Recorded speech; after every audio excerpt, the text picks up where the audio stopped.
अस्सलाम वालेकुम गाइस, मेरा नाम है मुक़द्दर। गाइस आज हम बात करने वाले हैं नड़ा आदम अलैहिस्सलाम से लेके हमारे नबी हज़रत मोहम्मद सल्लल्लाहु अलैहि वसल्लम तक आबा व अजदा की जो है ना एक वीडियो रिएक्शन करने जा रहे हैं। इसका जो है ना देखते हैं कौन कौन सी फैमिली के थे। आज हम ये पूरा जो है ना वीडियो रिएक्शन करने वाले हैं, तो चलिए शुरू करते हैं। आज हम आपको इस्लामी पैगंबरों का शजरा नसब दिखाने जा रहे हैं, खास तौर पे वो 25 अंबिया जिनका कुरान में नामों से जिक्र किया गया है। अच्छा, आप देखेंगे कि कुरान में बहुत से नाम बाइबल के नामों की तरह ही हैं, ताहम इनमें कुछ फ़र्क भी मौजूद है। व्यूवर्स, हम वजाहत करने के लिए मुख्तलिफ किस्म के चार्ट्स का इस्तेमाल करेंगे। ईसाईयत की तरह इस्लामी नबूवत का आगाज भी हज़रत आदम अलैहिस्सलाम से होता है, जिनकी बीवी हज़रत हव्वा अलैहिस्सलाम थी, जो इस दुनिया के सबसे पहले इंसान थे।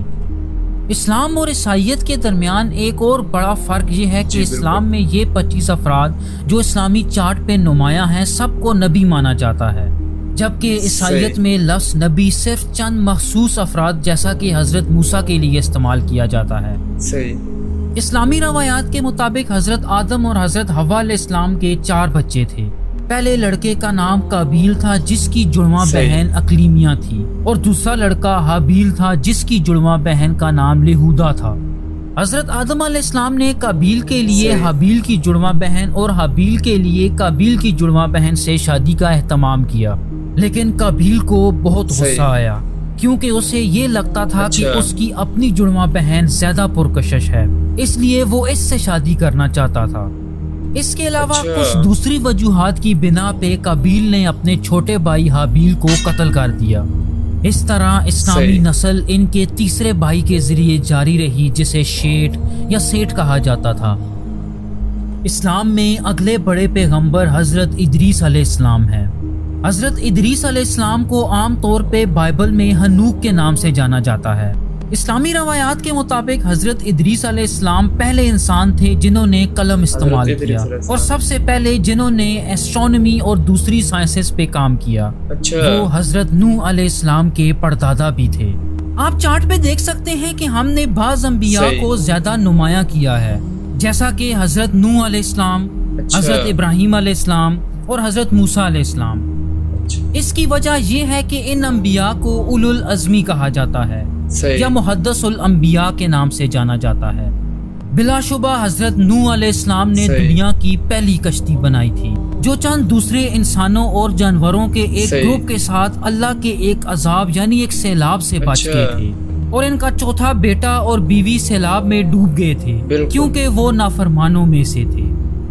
अगले 2 नबियों यानी हूद और सालेह अलैहिस्सलाम की कहानी बाइबल में नहीं मिलती, ताहम कुरान में अरब के एक कबीले के बारे में आता है जिसे समूद कहा जाता था, जिसने हजरत सालेह अलैहिस्सलाम से मुतालबा किया था कि वो उन्हें अल्लाह की तरफ से कोई निशानी दें। इस मुतालबे के जवाब में अल्लाह ताला ने एक ऊँटनी को मौजज़ाना तौर पे पत्थर से पैदा कर दिया, लेकिन कौम समूद ने आखिरकार इस ऊँटनी को जख्मी कर दिया, और इसी वजह से अल्लाह की तरफ से आने वाले ज़लज़ले में तबाह हो गए।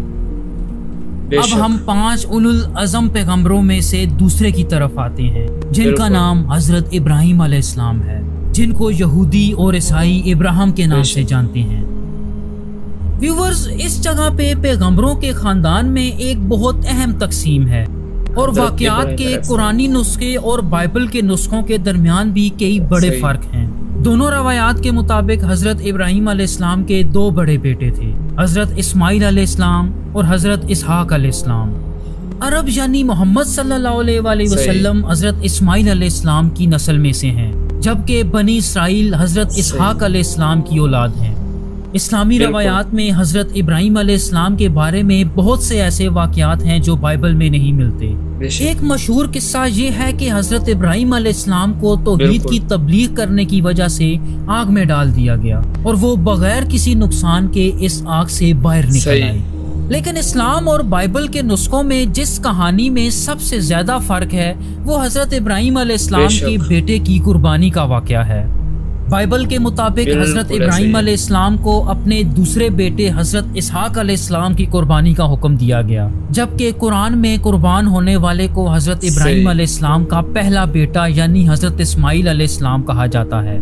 اسلام میں حضرت اسماعیل اور حضرت اسحاق علیہ السلام دونوں کو نبی مانا جاتا ہے، اور حضرت ابراہیم علیہ السلام کے بھتیجے یعنی حضرت لوط علیہ السلام کو بھی نبی مانا جاتا ہے۔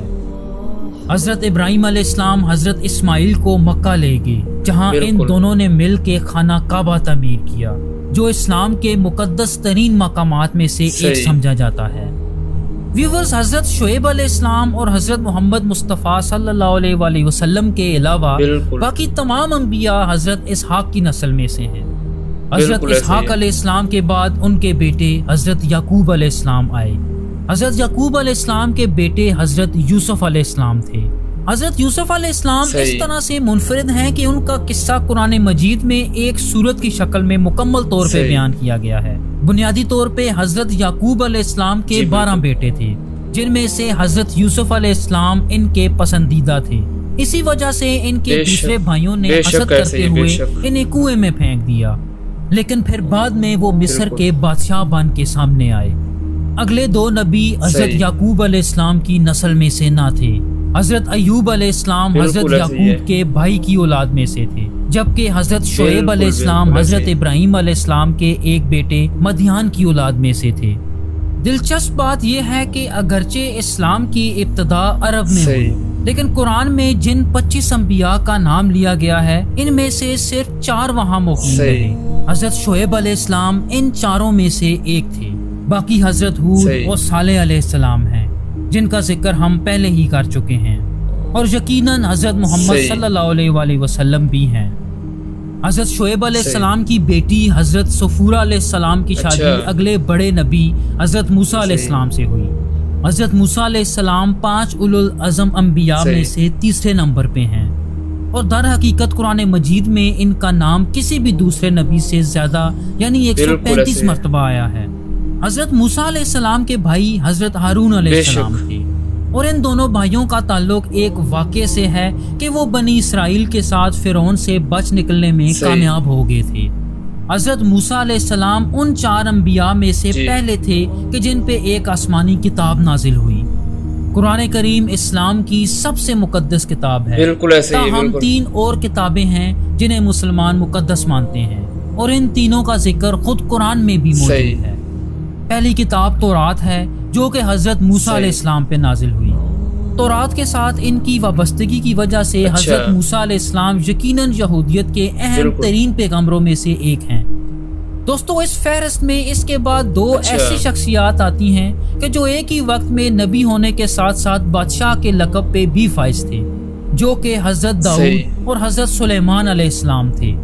یہ باپ بیٹا حضرت یعقوب علیہ السلام کے ایک بیٹے کی اولاد میں سے تھے، جن کا نام یہودا تھا۔ حضرت موسیٰ علیہ السلام کی طرح حضرت داؤد علیہ السلام کا تعلق بھی ایک مخصوص مقدس کتاب سے ہے، جسے زبور کہا جاتا ہے۔ ویورز، ان کے بعد حضرت الیاس اور ان کے جانشین الیسع آتے ہیں، اور یہ دونوں حضرت ہارون علیہ السلام کی اولاد میں سے تھے۔ ویورز، قرآن میں ایک اور نبی کا ذکر بھی آتا ہے جن کا نام حضرت یونس علیہ السلام تھا، جنہیں ایک بہت بڑی مچھلی نے زندہ نگل لیا تھا۔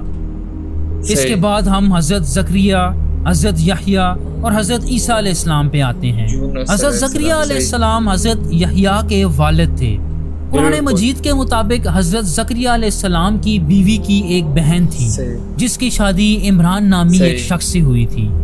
عمران حضرت مریم علیہ السلام کے والد تھے، لیکن پھر حضرت عمران کی وفات کے بعد حضرت مریم علیہ السلام حضرت زکریا کی سرپرستی میں آ گئیں۔ بلا شبہ حضرت مریم علیہ السلام سے بھی زیادہ معروف ان کے بیٹے حضرت عیسیٰ علیہ السلام ہیں۔ اسلام میں حضرت مریم علیہ السلام نے حضرت عیسیٰ علیہ السلام کو اس وقت جنم دیا کہ جب وہ کنواری تھی، اور اسلام کے مطابق حضرت عیسیٰ علیہ السلام کے کوئی باپ نہ تھے، تاہم عیسائیوں کے مطابق حضرت عیسیٰ علیہ السلام کا ایک باپ تھا، اور وہ خدا کو حضرت عیسیٰ علیہ السلام کا باپ مانتے ہیں۔ حضرت عیسیٰ علیہ السلام کو 5 اولو العزم پیغمبروں میں سے ایک سمجھا جاتا ہے۔ ان پر اسلام کی 4 مقدس کتابوں میں سے تیسری کتاب یعنی انجیل نازل ہوئی۔ حضرت عیسیٰ علیہ السلام کے بارے میں قابل غور بات یہ ہے کہ مسلمان اور عیسائی حضرت عیسیٰ علیہ السلام کی دوسری آمد پر یقین رکھتے ہیں، جو کہ تاریخ کے آخر میں واقع ہوگی۔ اب ہم اسلام کے سب سے اہم پیغمبر کی طرف آتے ہیں، جو کہ 5ویں اولو العزم پیغمبر ہیں۔ नबी आखिरुज़्ज़मा हज़रत मोहम्मद मुस्तफ़ा सल्लल्लाहु अलैहि वसल्लम। हज़रत मोहम्मद सल्लल्लाहु अलैहि वसल्लम आखिरी नबी और रसूल हैं, इसलिए इन्हें खातमुन नबीयीन के नाम से भी जाना जाता है। और अगर दूसरे लफ्ज़ों में बात की जाए तो मोहम्मद सल्लल्लाहु अलैहि वसल्लम के बाद अल्लाह का अपने बंदों के साथ बराह रास्त राब्ता हमेशा के लिए ख़त्म हो गया। अल्लाह ने आप सल्लल्लाहु अलैहि वसल्लम पर अपनी आखिरी और सबसे अहम किताब कुरान नाजिल की। मुसलमानों के लिए कुरान सिर्फ एक किताब ही नहीं बल्कि ये अल्लाह का कलाम है और इसके किसी हिस्से को भी तब्दील नहीं किया जा सकता, और इसीलिए ये बाइबल से बिल्कुल मुख्तलिफ है। आप सल्लल्लाहु अलैहि वसल्लम की जिंदगी के हर गोशे की तफसीलात महफूज की गई हैं। आपकी पहली बीवी का नाम हजरत खदीजा रजी अल्लाह ताला अन्हा था। इनके सिर्फ 4 बच्चे जवानी तक जिंदा रहे और वो चारों बेटियां थी जो हजरत खदीजा रजी अल्लाह ताला अन्हा के साथ थी। ताहम इन चारों बेटियों में से सिर्फ एक हजरत फातिमा रजी अल्लाह ताला अन्हा की औलाद है, जो अपने बेटों हजरत हसन और हजरत हुसैन रजी अल्लाह ताला अन्हा के जरिए आज भी जिंदा हैं। हजरत फातिमा रजी अल्लाह ताला अन्हा ने आप सल्लल्लाहु अलैहि वसल्लम के चचाजाद भाई हजरत अली रजी अल्लाह ताला अन्हा से शादी की। हजरत मोहम्मद सल्लल्लाहु अलैहि वसल्लम की जानशीनी सबसे पहले उनके पहले ससुर हजरत अबू बकर, दूसरे उनके दूसरे ससुर हजरत उमर, तीसरे उनके दामाद हजरत उस्मान और फिर चौथे उनके चचाजाद भाई और दामाद हजरत अली रजी अल्लाह ताला अन्हा ने की। मुसलमान इन चारों को इस्लाम के पहले 4 खलीफा मानते हैं। चौथे खलीफा राशिद हजरत अली रजी अल्लाह ताला अन्हा की वफात के बाद खिलाफत सबसे पहले उमवी खानदान जो कि हजरत उस्मान का खानदान था और उसके बाद अब्बासी खानदान के पास गई। इन दोनों खानदानों का हजरत मोहम्मद सल्लल्लाहु अलैहि वसल्लम से गहरा ताल्लुक था, ताहम इनमें से कोई भी खानदान हजरत मोहम्मद की औलाद में से ना था। तो दोस्तों यही था आज हमारा वीडियो जो हमने आपको पूरा डिटेल में बताया। आप दोस्तों को गुजारिश है कि मेरे चैनल को लाइक और सब्सक्राइब लाजमी कर देना। मज़ीद इसी तरह मैं अपडेट देते जाऊँगा इंशाल्लाह आपको। तब तक के लिए अल्लाह हाफ़िज़। मिलते हैं अगली वीडियो की तरफ। शुक्रिया।